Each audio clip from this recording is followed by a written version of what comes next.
গুৱাহাটীৰ প্ৰেছ ক্লাবত উত্তৰ গুৱাহাটী সাংবাদিক সন্থাৰ উদ্যোগত আৰু কৃষ্ণা সংগীত বিদ্যালয়ৰ সহযোগত শ্ৰদ্ধাঞ্জলি আৰু বঁটা প্ৰদান অনুষ্ঠান।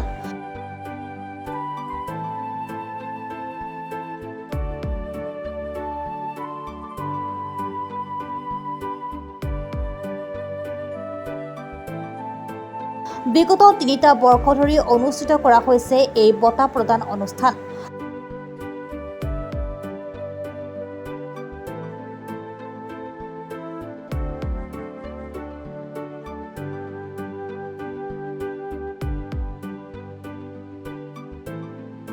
প্ৰয়াত কণ্ঠশিল্পী ভিতালী দাসৰ সোঁৱৰণত প্ৰদান কৰা হয় এই বঁটা।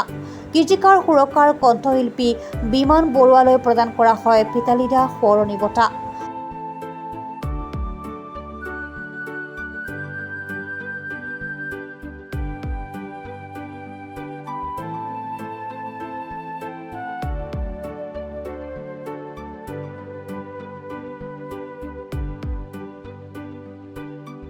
গুৱাহাটী প্ৰেছ ক্লাবত অনুষ্ঠিত হোৱা এক বিশেষ অনুষ্ঠানত বিমান বৰুৱাক প্ৰদান কৰা হয় এই বঁটা। অনুষ্ঠানত উপস্থিত থাকে শ্ৰী শ্ৰী আউনীআটী সত্ৰৰ সত্ৰাধিকাৰ পীতাম্বৰ দেৱগোস্বামী, আমাৰ অসমৰ কাৰ্যবাহী সম্পাদক গৌতম শৰ্মা, লগতে আন বহু বিশিষ্ট ব্যক্তি।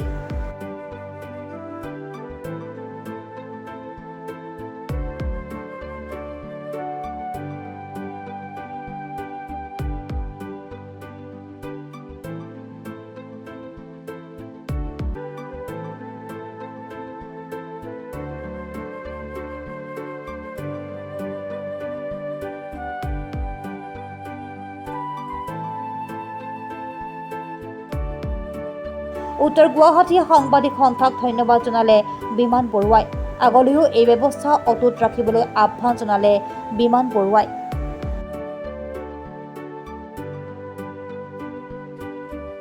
নিশ্চয় এইসমূহ বস্তুক আগুৱাই লৈ যাম বুলি ভাবিছো, যাৰ লগতে বিভিন্ন ধৰণৰ কথা থাকে নিশ্চয়। আৰু আজিকালি যিহেতু পৰিৱেশ সকলো চাই চিতিহে কৰিবলগীয়া কৰিবলৈ বাধ্য হ'ম বুলি ক'ম। পৰিৱেশ চাই লৈ যদি ভালে কুশলে থাকো নিশ্চয় এইটো আৰু আগুৱাই লৈ যাবলৈ চেষ্টা কৰিম। এইটোতো এটা সৰু খোজহে বুলি ক'ব। হয়। মই এইবাৰ UG ডিগ্ৰী ল'ম বুলি ভাবিছো। এইটোৱে মই 12 পাছ কৰিলো এইবছৰ, হাই ছেকেণ্ডেৰী মই পাছ কৰিলো। এই মতামতটো মই সঁচা কথা ক'ব গ'লে এই আগৰ পৰা মই যেনেকে কৈ আহি আছো, তেখেত এগৰাকীয়ে তেখেতৰ দ্বিতীয় কেতিয়াও হ'ব নোৱাৰে। মই তেখেতৰ যিহেতু কন্যা, এইটো নিশ্চয় তেজত কিবা এটা থাকিবই। আৰু যিহেতু গায়ন শৈলী বুলি যদি আপুনি ক'ব বিচাৰিছে, গোৱা সেই ধংটো নিশ্চয় মাৰ পৰা অলপ হ'লে আহিছে, কিন্তু মই তেখেতৰ সমান কেতিয়াও হ'ব নোৱাৰো, বা আন এগৰাকী তেখেতৰ সমান কেতিয়াও হ'ব লাগে নোৱাৰে বুলি মই ক'বলৈ বিচাৰিম। আৰু যিয়ে শিল্পী নাথাকক কিয়, সেই শিল্পীৰ কেতিয়াও ছেকেণ্ড কপি নোলায়। আৰু এতিয়া মই ক'ব গ'লে, মোক যিহেতু ৰাইজে এইখিনি কথা কৈছে, মই ক'ব বিচাৰিম মই আচলতে ছেকেণ্ড কপিহে হ'ম। আৰু মোতকে কিজানি আকৌ থাৰ্ড কপি ওলাব পাৰে, ফৰ্থ কপি ওলাব পাৰে, কিন্তু অৰিজিনেল সদায় অৰিজিনেলে থাকিব। সেইটো কেতিয়াও আমি চেঞ্জ কৰিব নোৱাৰো। আৰু মই বিচাৰো যে এতিয়া মোক যি ৰাইজে কৈছে যে মই তেখেতৰ লগত মিল আছে, নিশ্চয় তেজৰ সম্পৰ্ক আছে, মোৰ মাতৃ আছিল, এটা বহুত ডাঙৰ সম্পৰ্ক সেইটো বাবে নিশ্চয় অলপ হ'লেও মোৰ সেই বস্তুখিনি থাকিব।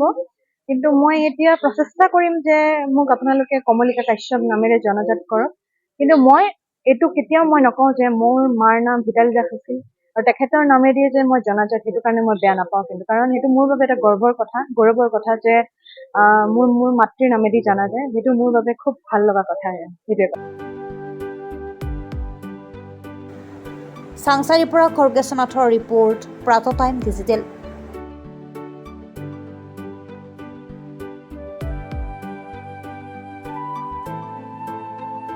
শদিয়াৰ পৰা ধুবুৰীলৈ, বৰাকৰ পৰা ব্ৰহ্মপুত্ৰলৈ সকলোৰে মাজত চিনাকি এটা নাম প্ৰাতঃ টাইম। থলুৱা ভাষা, কৃষ্টি আৰু সত্য বাতৰিৰ আধাৰত প্ৰতিষ্ঠিত খবৰ প্ৰাতঃ টাইমৰ প্ৰতিটো বা বাতৰি পুংখানুপুংখভাৱে চাবলৈ ফেচবুক, ইউটিউব, ৱেবছাইট, টুইটাৰ